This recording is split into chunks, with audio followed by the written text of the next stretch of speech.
So we will call the meeting to order. This is the Belvedere-Tiburon Joint Disaster Advisory Council meeting of September 16, 2025.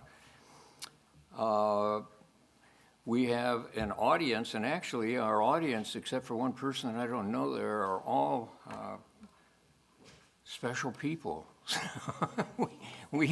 We have the mayor of Belvedere, Jane Cooper. We have Chris Chanis, our city manager. We've got Kim McGrath from the Reed Union School District, and Crystal Duran from the Belvedere-Tiburon Library. So thank you all. I don't know what brought you all in, but thank you for coming. We will move ahead with approval of the minutes of April 15. They have been distributed to you all. Any changes, additions, any of that stuff? No. I'll make a motion to approve. Okay, a second? Second.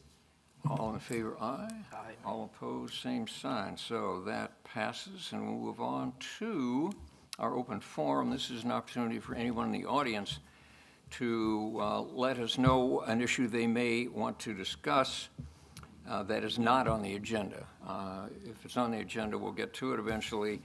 If it's a very lengthy item, we'll most likely have, and not an emergency, we'll have to put it on agenda for another date. Anyone like to say anything at this time?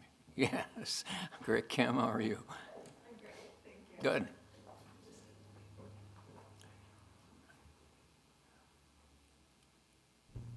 Great, thank you.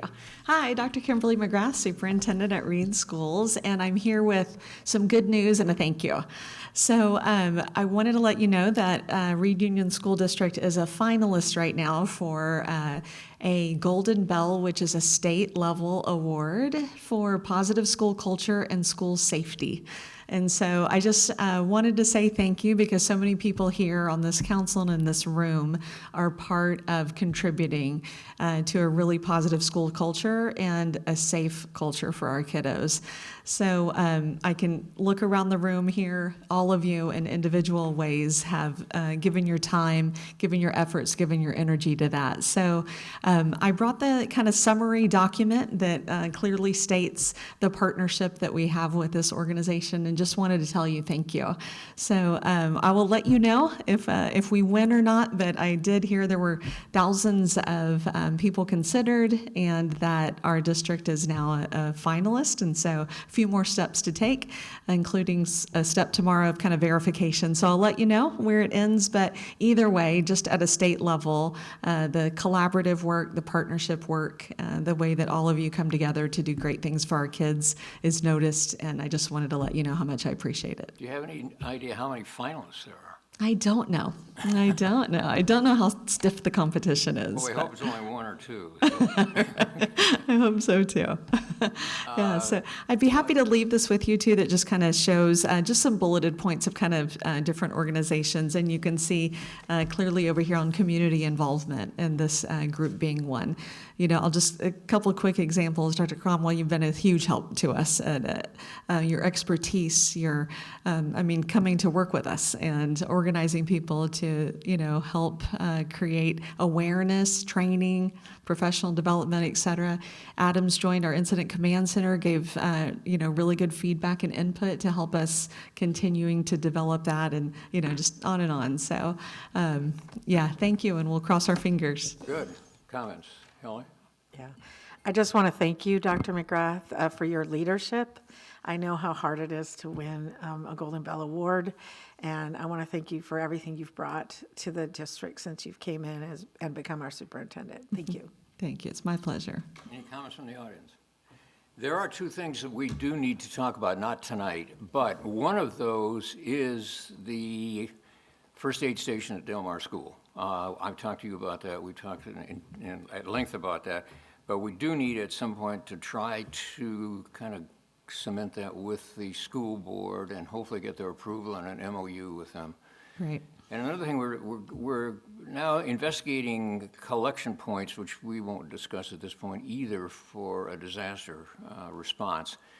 And I was thinking that Bel Air School might be an appropriate facility because they're at that end of the peninsula. We have 2 or 3 down here. We don't have any site designated at this point, so that's something else I would like to talk to you about. Great, happy to. Good. All right, Kim, thanks very much. Thanks so much. Okay. Okay,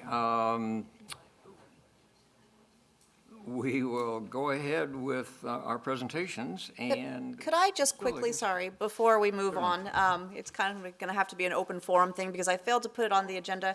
I would like to introduce Gary Musante from the Tiburon Fire Protection District, Fire Prevention Specialist.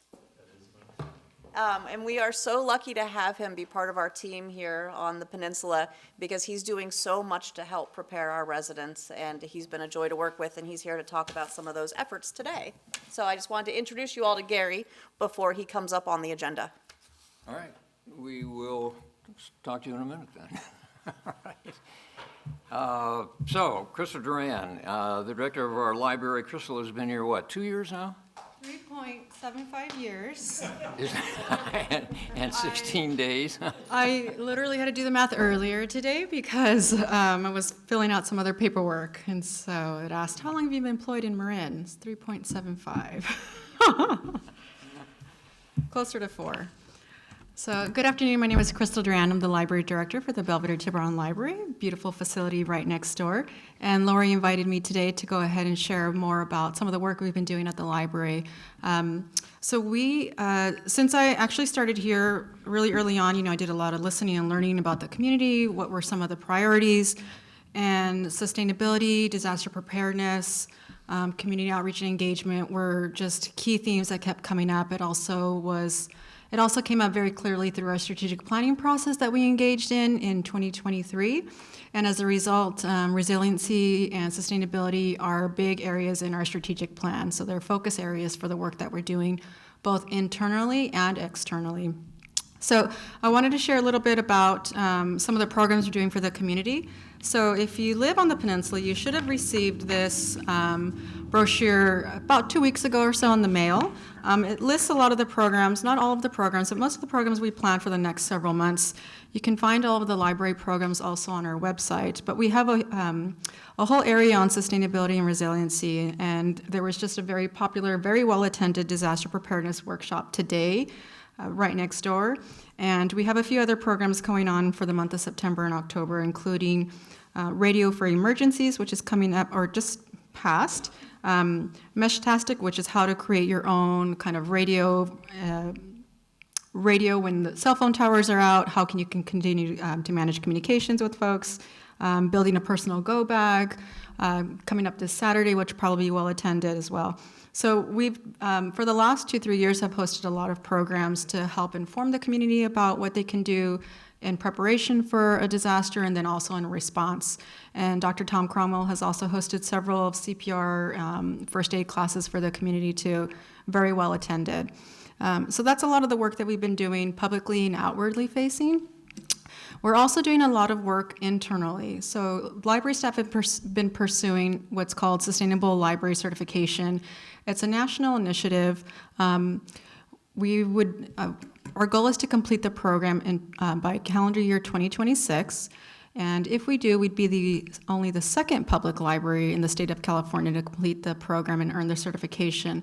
But what it essentially does is allow you to, it informs all of your work. So you apply a triple bottom line sustainability framework into all of your decision making.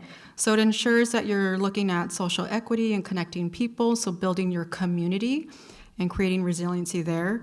It ensures that you're looking at, the environmental impacts of all the decisions that you make, and also that you're looking at your finances and making sure that you're, responsibly stewarding those public finances for long-term impact and sustainability. So we use that framework and apply it to all of our decision-making for our operations, for our programs. And part of that work is also informing how we're looking at our facility as well. So earlier in the calendar year, as a result of this program and going through, it's just like 120 activities that you've got to go through a checklist. And there's a big area around energy. So is your building and facility energy efficient? What can you do to streamline that work and improve it? And as a result of that, we started looking locally for some resources. We applied for a program through BayREN, which is the Bay Area Regional Energy Network. Basically, it's an energy road mapping project. So they come out to the facility, they provide free technical assistance, and they really provide a comprehensive plan for how you can become energy efficient or more energy efficient in your facilities and develop that plan long term. So we've talked about this in the community, you've heard about it a lot. You know, there was always an intent or plan to have solar on the library when we went through the renovation and expansion. It just wasn't financially feasible at the time. So we're now in the process of exploring what that cost could be, what a system could look like, so that in times of emergencies or disasters, you know, if the power is out on the peninsula, the library is still able to run, so the community members can come in and access a facility that's open to them. What's been even more exciting, though, is the fact that we have partnered with the town of Tiburon, and we are doing energy road mapping project for the town hall facility and for the library together.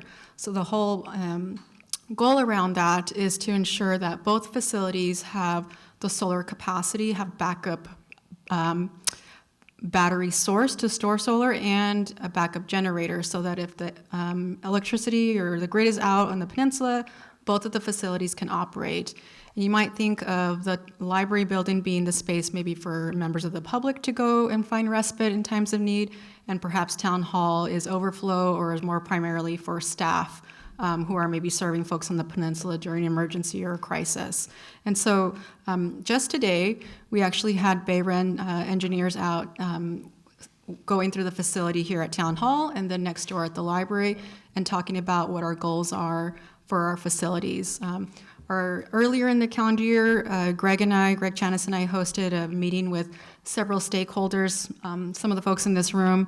There was about 15 or 16 representatives from different entities, county, OES, fire, the school districts, to talk about what does resiliency mean in the community here in Tiburon and Belvedere potentially.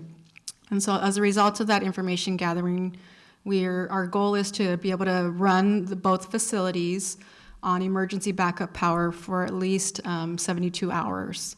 And so that's what we're working towards right now with BayREN, is to map out and come up with that plan, that technical plan of what that system potentially looks like for our facilities. And the goal is to have one centralized power button more so that you can control both of them together and meter the usage or tier it if you need to, slow down usage in one building for certain operations or limit it in the other. So this is kind of high level what we're working towards. I think that by the end of calendar year 2025, we'll have this comprehensive plan in place, and you'll likely hear town manager and I start talking about what that looks like in implementation. What are the costs to develop the resiliency of the facilities collectively? So that is my update with all the work that we're doing towards resiliency, sustainability, and just disaster preparedness. And I'm happy to answer any questions. Well, first of all, it's BayREN, BayREN. B-A-Y-R-E-N? And it's Regional Energy Network. BayREN. Well, good for meeting with them. And you mentioned that, when we went through the expansion, our hope was to have sufficient funds to put rooftop solar and a couple of batteries over there. And we not only had to jettison that, we had to jettison the second story, but hopefully we can resurrect that energy thing and get that going again. Would be an extremely appropriate asset, I think, especially in the event of a disaster. I would say individually, my wife and I put rooftop solar and have a couple of solar batteries that we put in 5 years ago. And when we have a power shutoff now, we don't even know it. It is such an incredible transition. And the only reason we know that the power is out is all the other lights in Belvedere Island are off. Right, and when we experience a power outage here in the peninsula, the library experiences that outage as well. But we get residents who are coming in expecting for the library to have power, and we can't meet that need currently. So hopefully by the end of this process, we'll have a better understanding of what we could build out and what the cost to do that would be. And Greg, we have a generator for City Hall now, do we not? You do. Yep, there's a diesel backup generator. And we have some rooftop solar already installed, is that correct or not? The town hall facility has I got to Sorry. sneak up here, Crystal. The town hall facility has a solar PV system that's been in place, I think, for about 20 years. Oh, quite a long time. Yeah. Yeah, Yep. okay. And one of the things we're looking at as part of the process that Crystal just summarized is, you know, it's a pretty antiquated solar system, so it's likely one of the recommendations will be to replace what's on town hall with a more up-to-date solar system. I think one thing Crystal maybe didn't mention is we're also looking at expanding EV charging as part of this somehow, you know. So the technical assistance grant we received from Bayren is going to sort of give us a bunch of options for all the things that Crystal mentioned. And yeah, we're super excited about it. It's a really fun project. And it's way too early for any cost estimates at this. Yeah, I'd say it's too early for cost estimates, but we believe there is money out there, you know, grant money from a variety of sources that we may be eligible for. And the hope is to update solar on this building and add solar to the library. Is that it? Yeah, I suspect one key aspect will be additional solar, whether this gets updated or not, additional solar on the library facility, whether that's on the library roof, perhaps we're also talking about expanding the parking lot a bit maybe and having a solar carport. It could be a combination of both. They're going to be looking at all options. And as Crystal mentioned, we all spent a lot of time today touring the facilities and the Bayren folks doing an energy audit essentially of both facilities. So. Well, keep us surprised if you would. Any comments from anybody in the audience? Well, thank you both. And Crystal, thank you for your 3.5 years of running the library. Thank you. I expect cake in January. I'm sorry, Hallie, go Sorry, ahead. I did want to thank you for this. You know, Bayren has been doing some amazing work. I'm a director on the Marin Clean Energy Board, and, you know, it's the building electrification that is going to get us to our greenhouse gas emission goals in order to stem the tide of climate change. So thank you for having one of our major buildings in Tiburon going down the path. Okay, we will move on then to new business. Fire Station 10. Now, Danny Elkington is not presenting, is that right, Gary? I have a bit of information on that. Okay. Chief Elkington's there. Yes. Thank you. I will report a bit on Station 10 from Chief Elkington we discussed. So the crews were moved to the Tiburon Baptist Church in July. So they're still here and working and everything full force, ready to go if any kind of need and call. In August, we did a little bit of kind of housekeeping, remove all the furnishing, combustibles in the station, and the suppression got to do a live burn training, which was amazing. So it turned out very successful suppression operations. They did forcible entry, roof ventilation, and actual live fire burn. So it was a successful event for all, and it worked out really great. It was an awesome training effort Good. for all departments. A quick question, did the volunteer, or are there any volunteers with the fire department anymore? I believe, so no volunteers currently that are active doing any fire suppression that I have been aware of or been around, but I know there's still people that are involved in the volunteer So organization that it's a help us. social club now, basically, not Who've helped operation. us with Chipper Day, so that's been awesome. We had our final Chipper Day in September, and there was a few volunteers out there All right. for that. But for active fire response and suppression, none that I'm aware of. All right.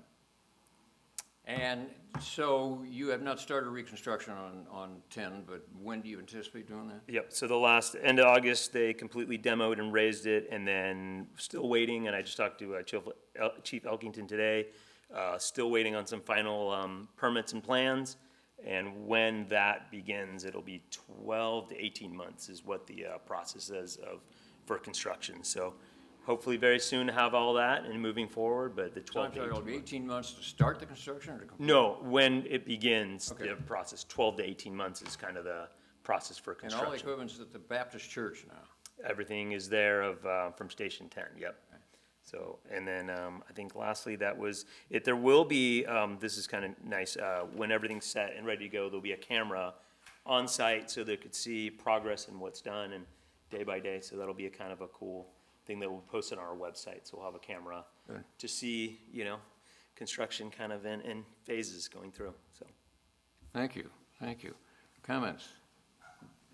Adam, you've got to have some comment about the fire service. Building a fire station was one of the hardest things I did as a chief. It's not That's an easy nice to know. It's not an easy proposition. God bless you. Good luck. All right. And 10 will be pretty much the same now as far as capacity and an ambulance and an engine, or you plan on changing the equipment? Correct, the same apparatus and all will still be there and house the engine and the ambulance will all still be there, so. Okay. No change of that. Okay. Comments, questions, anybody? Anybody in the audience? All right. Okay, Disaster Advisory Council name change, and Adam, this is your baby, I guess. Well, I hope I'm not going to, attack any sacred cows, but just for consideration for us, the Disaster Council's primary function is not just limited to disasters, but includes risk reduction, planning, and community education. I see a lot of cities starting to grasp this. I know we've had some great discussions about this, and I thought the name from the Disaster Council to the Emergency Preparation Council is a much more apropos name for what we do. So I wrote just a quick memo to myself just because it helps me organize my thoughts. So I apologize for reading in front of you, but I can do this in a minute. The Disaster Council currently serves as the coordinating body for emergency planning, preparedness, and response. However, the term disaster inherently emphasizes the aftermath of catastrophic events rather than the proactive measures the council undertakes to prevent and mitigate such events. Modern emergency management principles stress preparedness, resilience, and risk reduction as primary functions. Examples of things other than the disasters we may be involved in is utility disruption, public health crises, cybersecurity, and possibly some localized police department activities. We do neighborhood organizations, we get groups together, we do CPR, we do bleeding control. So I think disaster doesn't state really what we really do. The term disaster conveys a response to damage already sustained. Emergency preparation highlights the council's proactive role in planning, training, and mitigating. Improve public confidence and engagement. I think the Disaster Council sometimes for people can sound intimidating or reactive and maybe discouraging. I don't know if that's being hyperbolic. But Emergency Preparation Council conveys empowerment, safety, resilience, and encouraging stronger preparation. Federal, state, and local agencies increasingly emphasize preparedness and resilience. Adopting this name aligns with the framework that strengthens the consistency and collaboration with these agencies. As I mentioned, our function is not just limited to disaster response, but includes reduction planning and community education. So the proposed name clearly communicates these responsibilities to the stakeholders and the public. So, we don't have to make a big deal out of it, but I do think changing from Disaster Council to Emergency Preparedness Council is just reflective of what this group is trying to do. So, Thank you. just wanted to throw that out for discussion. I love the idea. I think it's a great idea. I think, when I actually told someone recently I was going to the Joint Disaster Council, they said, what's the disaster? What happened, And I love the emphasis on emergency preparedness. It's interesting because I've never thought about the name before. And I think that it's probably your work with OEM and as a firefighter that actually would make you look at this with a different lens. And I really like that idea, and I think it is more in line with what the other organizations are doing. So I would support the change, and I'm happy to make a motion after everyone has spoken and says their opinion. Comments, concerns, questions? Only one. Is it possible to end up with the same number of words in the committee's name as we have now? We don't use the word, we keep not using the word advisory, and it's a mouthful as it is. I think your idea is fantastic, and it addresses the reality that we're all addressing here. Should we talk about a specific name? Colin? Yeah, from my perspective, Emergency Preparation Council was what I wrote, but that's not written in stone. So, I'm open to anything, so. Well, one option would be to give us a month or two to think about it and see if you come up with any other ideas, because this has sort of sprung on us at the last minute. Would that Would you be happy with that? Oh, of course. I mean, that's why I started by saying sacred cows. So sometimes, because of the Brown rules, you can't, lay the groundwork ahead of time. You got to kind of spring it. So certainly this may take some time to digest it, and I'm open to that. So it's more just thought, again, one more time, just because of all the robust things we're doing. I think we can find a better Well, way. our current title, which is Belvedere Tiburon Joint Disaster Advisory Council, is a bit cumbersome. There's no question about that. And this does, your idea does, I think, explain things to a greater extent. But what are your thoughts? Do you want to? No, I think it's a great idea. I know in my dealings with neighborhood associations, when you mentioned disaster, eyes roll back, and people tune out, and I think trying to focus on the preparedness aspect, makes a lot of sense. Gary, you have any? I do think there's a lot to that of preparedness before and pre and education and information before as per there's a disaster in the after. So I do have a lot aligned with that. That makes a lot of sense and I think is a great opportunity. Anybody in the audience have any thoughts? Holly, if you're free to make a recommendation if you want to. Okay, I mean, if people are ready. Can I ask one question? Sure. Do you want me to come up? No. Okay, do you need it for the Zoom? Talk louder. Why don't you, I don't know if you need it. We need it in Belvedere. there is somebody out there in the Zoom listening. No, my only question, I guess, is to ask what Keith brought up is if you are an advisory council, is that something that you want to add emergency preparedness advisory council, or do you want to take out the advisory? So I think that was what your issue was, is are you changing the whole idea of what this council does, or is it staying advisory, and do you need that in the title? I don't know. That was just. If I could answer that a little bit too, I was talking to Lee Delana, the town clerk for Tiburon. We've been going back and forth about what we need to do in order to change our name. And she's looked over our bylaws, and the one thing that did come up is there could be some legal requirements that we include certain words, and advisory was one of the words that she brought up. And I don't know if that's because the intent of this council is to advise the town and city councils. I'm not sure. So she's going to keep digging. I think that what we really want to do is decide if we wanted to look into it. We might have to get a lawyer involved, I don't know, but to see if there was enough interest in going forward with a name change that we could look into it a little bit further and then maybe vote the next meeting. Yeah, I mean, I'll just speak for myself, but certainly I'm amenable. Maybe the idea's now out there. We take it to legal, they may have some parameters, that you come back with that information, then we kind of address what you were saying, and we make a more informed decision. And that also gives people 3 more months to kind of percolate on this and decide, And so would it Still be support fair to ask Lee, as we're looking into this legally, to look into the Belvedere Tiburon Emergency Preparedness Advisory Council? Well, that's a start. Yeah, I think probably what you're going to find out, because we have a lot of bodies that are advisory to the council. We do not have to put advisory in the name. Okay. And we do not have to put council in the name. So I would be very surprised if the rule was different for this body. But, it's just our bylaws say we're an advisory council. We don't have to put that in the actual name.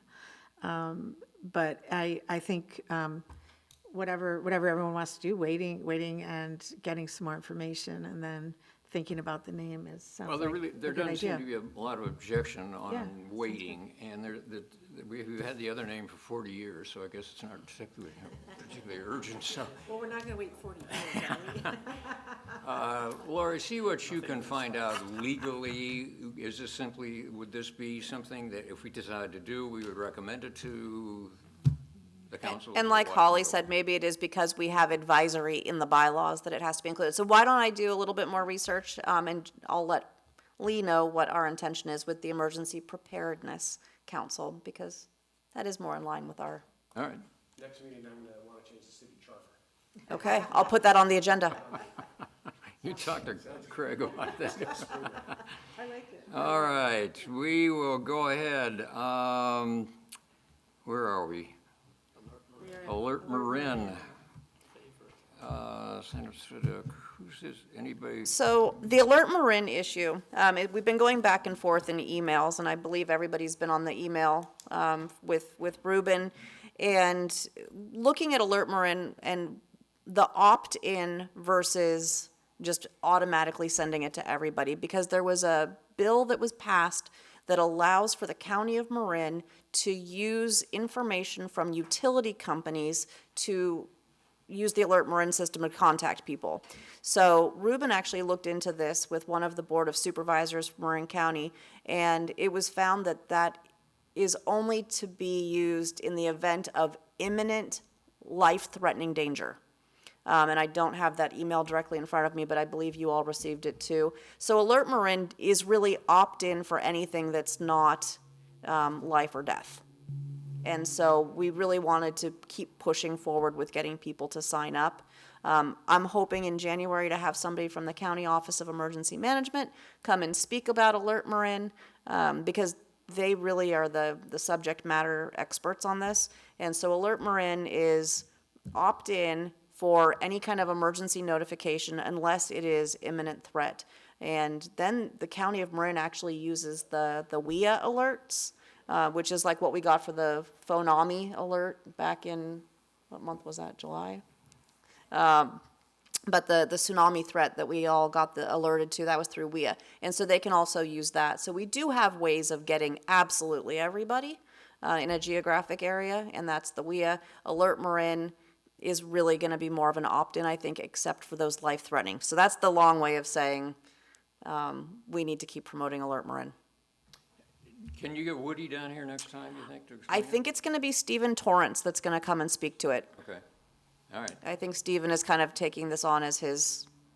Steve Torrance is the head of county EMS. We had our DC3 Disaster Systems Corps Council, which is the county disaster preparation meeting or agency.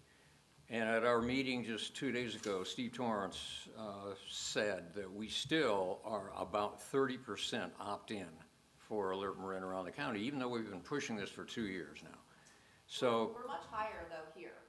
yeah, not a whole lot, a little bit, but not much. I think the last email I got from Woody said that Belvedere was up to 45%. Well, that's So still better than, not anywhere close to where we should be. But unfortunately, we can't change it to an opt-in, or an opt-out, apparently. So let's see if we can get somebody from that office next month and have them discuss it. But this is a problem. If we only have 30 to 40% of the population getting these information, or getting these, Gary, any ideas or thoughts about your? I mean, I know obviously at some of the events, and we're pushing it, that are at the Ember Stomp we were at last week. Push it every chance we get. Yes, absolutely. That is something that we do at every event, to try to tell the public this is something you should do on your phone and opt in, and, for Alert Marin, for sure. and I think we should absolutely applaud Jane Cooper and Pat Carapiet, because they just worked on getting very large vinyl banners to hang up with the QR code to get people to start signing up. And so we're going to start seeing those banners up at special events. Tiburon's booked it at the Center Median to be hung up in a couple of months. So we're going to start trying to really get it into the faces of our residents. And we have some upcoming local events that we're going to be pushing it to. Jane, will that get us up to 90%, you think? Maybe 46, I don't know. It'll be worth the $300 we talked about anyway. We're working hard, we'll keep it up, All we're right. not giving up. It would be great if we could get more granular data so that we knew in the different neighborhoods, what the sign-ups were. I mean, I know in the Dilmar, and I'm a bit involved with Reedlands as well, that, we keep pushing Alert Marin in every newsletter we sign up, but we don't have any idea what our sign-up is. We just got very generalized numbers, and with the GenSys and Zonehaven data, I believe you can get much more granular information at the neighborhood area, which we could then use to set our own targets to try and, see improvements?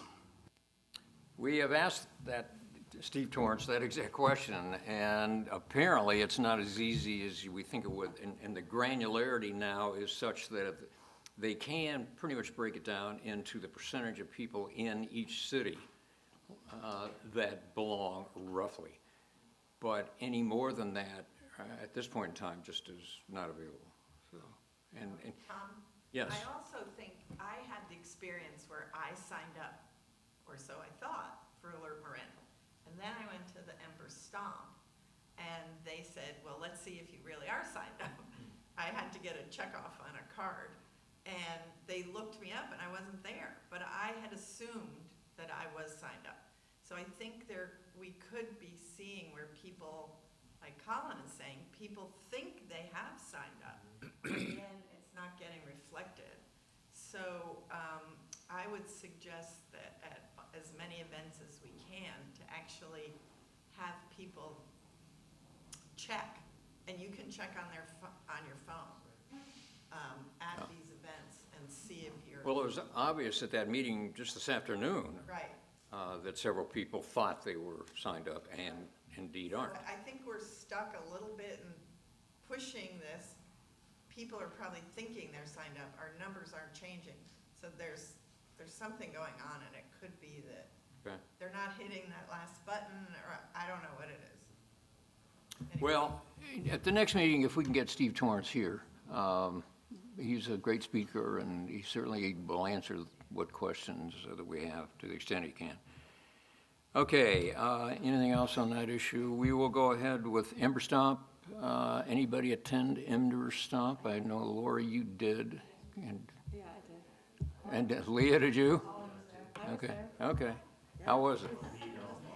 They had a helicopter, I understand. Yeah, it was amazing. I think Greg's we're gonna putting me have on a- this, or Gary's putting me on the spot here. Hi, everyone. Leah Curtis from Southern Marin Fire District, Preparedness and Education Coordinator.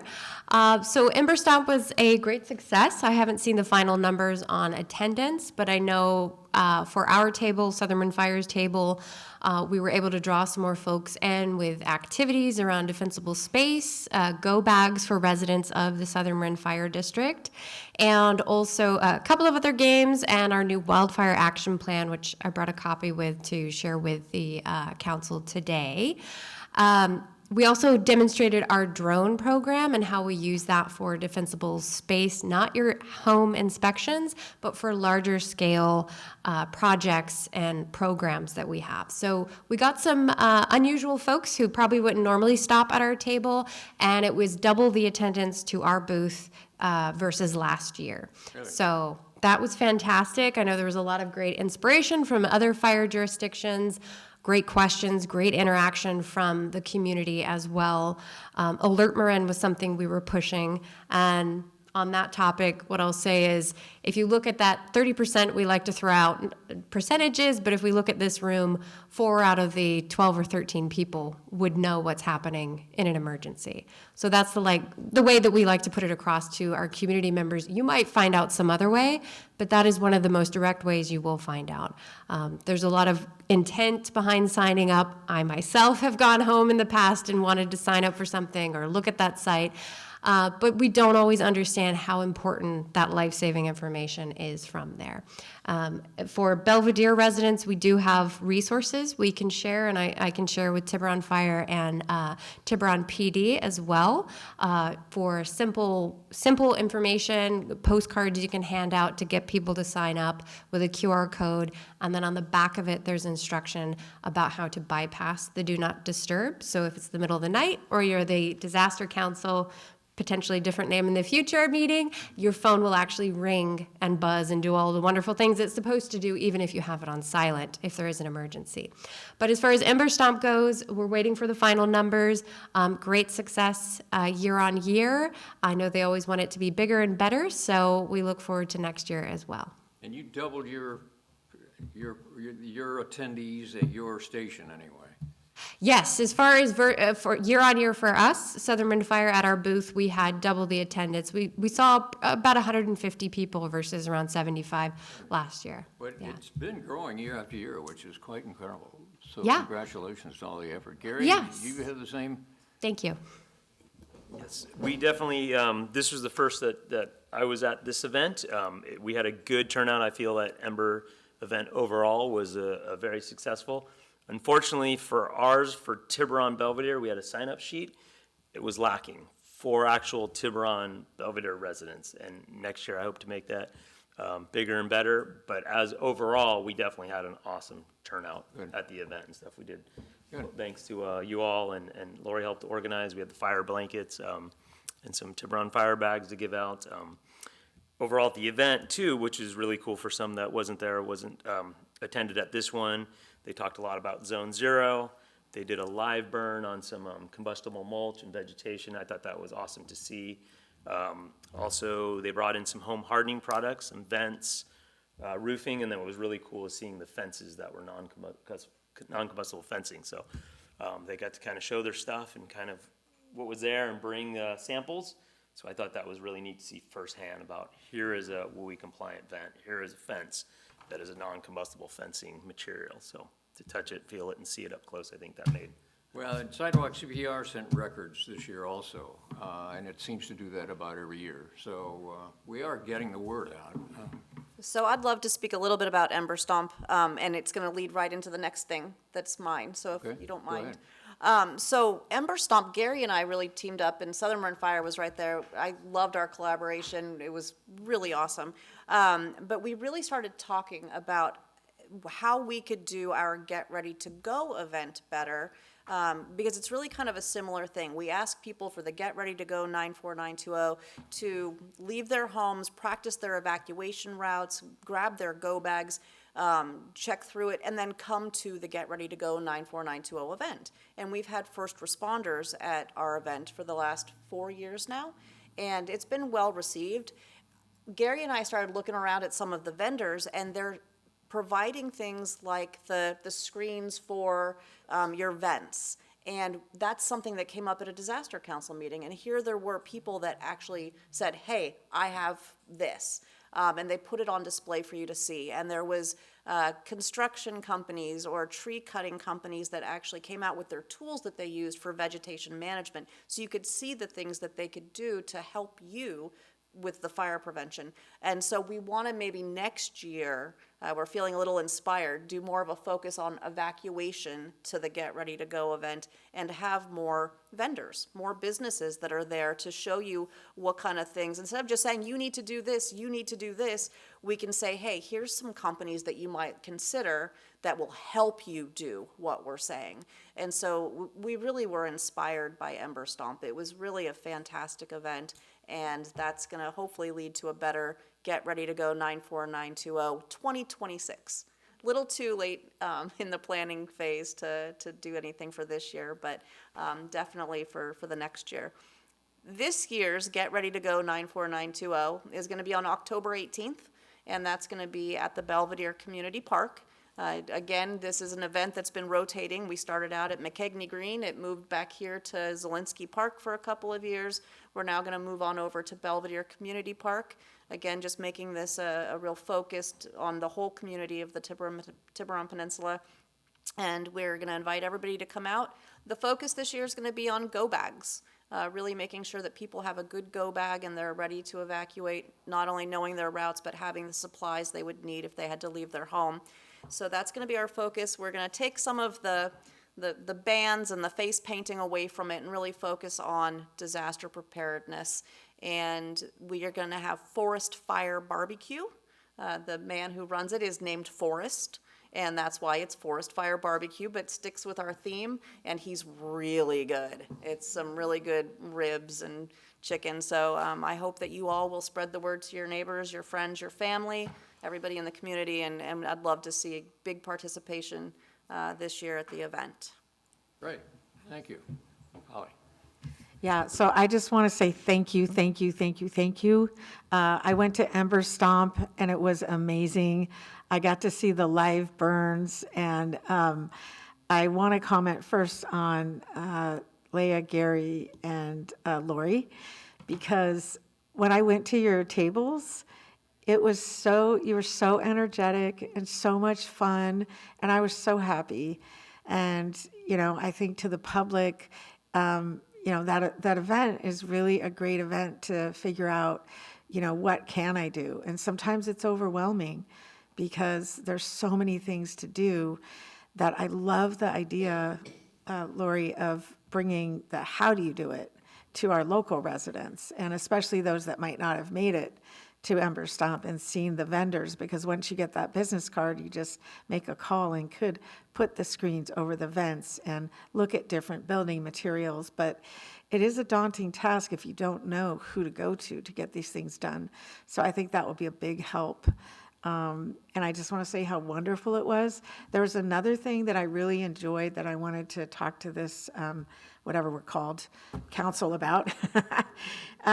When you first walked into Ember Stomp, there was I took a video of it, but a great history of all the fires and everything that had happened, and also, I think, some mitigation measures. So if that's available, it would be really great to share. I could share my scratchy video, but I don't think it would do the same as getting maybe printed versions of that just to share with the council would be great. But thank you for your work. Together, do you know? That I don't know. Well, maybe we could find out and talk to them. Sorry? Fire Safe Marin, I would reach out to Bill Tyler. Talk to Bill? Yeah, he's Okay. the executive at Fire Safe. Sure. Okay, well, we can follow that up. All right, any questions about Ember Stomp?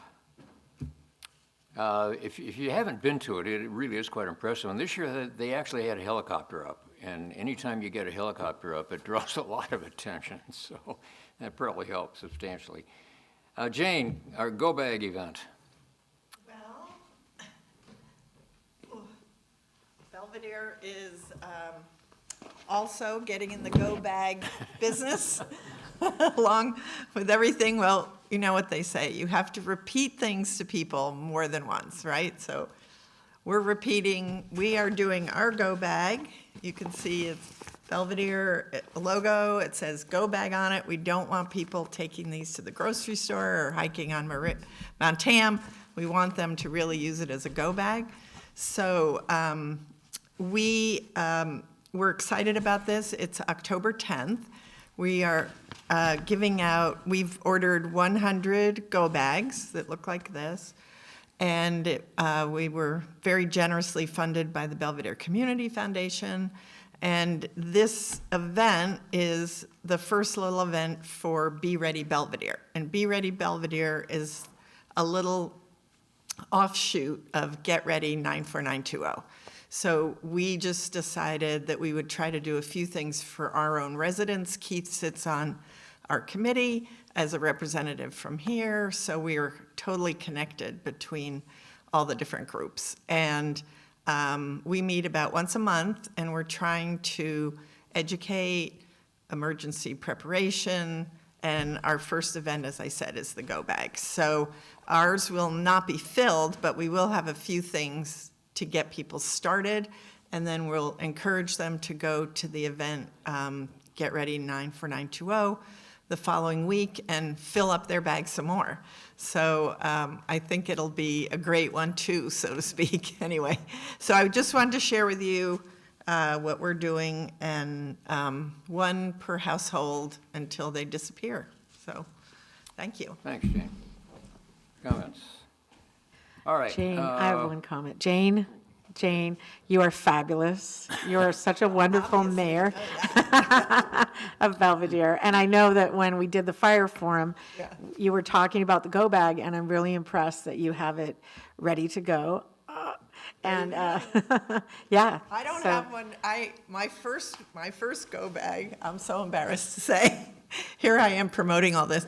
My first go bag I got at Ember Stomp, because if you filled out your card and you went to 6 stations, they gave you a go bag. And I was so excited that I've kept it in my living room and everybody sees it. But it's a little bit small, which is fine. And I think it'd be perfect for the car, and then this, which can carry shoes and clothes and your other personal items, it'll be a great combination. So thanks to Ember Stomp. Good. Okay, our last item is Belvedere Block Captain. And Oops, sorry. I want to channel my inner Adam Gabser for this. Your what? I'm going to channel my inner Adam Gavser on this, if Well, I I can can- speak for him. I can speak for him. And then I'd like to add something at the end. Okay. Well, anyway, yeah, Adam Gavser and I co-chair this committee, which has been operational for about, I don't know, 5 or 6 years now. And contrary to popular opinion, it's more than just go bags. There's a lot more involved with the block captain program than just go bags. We have done, I think, a very good job with radio communication. We have 90 people in our group. Of varying interests, obviously. So they all know how to communicate to a certain extent by radios and to stand by in the event our first responders are overwhelmed, which probably in a major disaster they will be.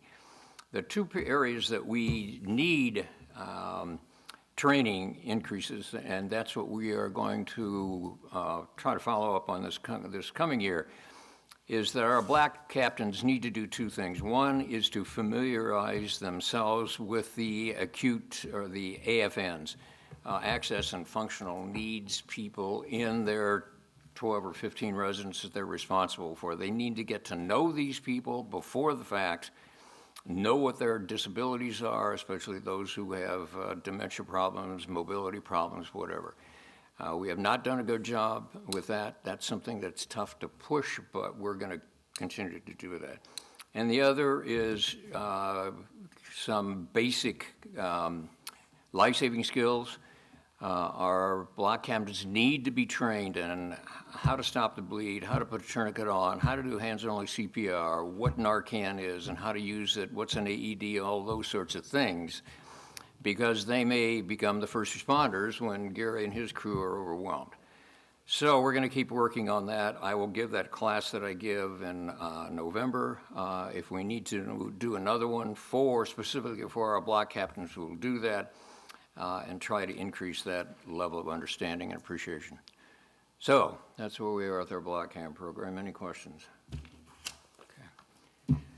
All right, Lori, we're 5 o'clock. My inner Adam Gavser says, shameless plug, after you build a bag over in Belvedere, make sure you go to the Belvedere Homemade Movie Festival. That's going to be over at the Belvedere Community Park. He's working really hard right now on putting that together, and there's going to be some amazing short films made by your friends and neighbors. Oh, good. All right.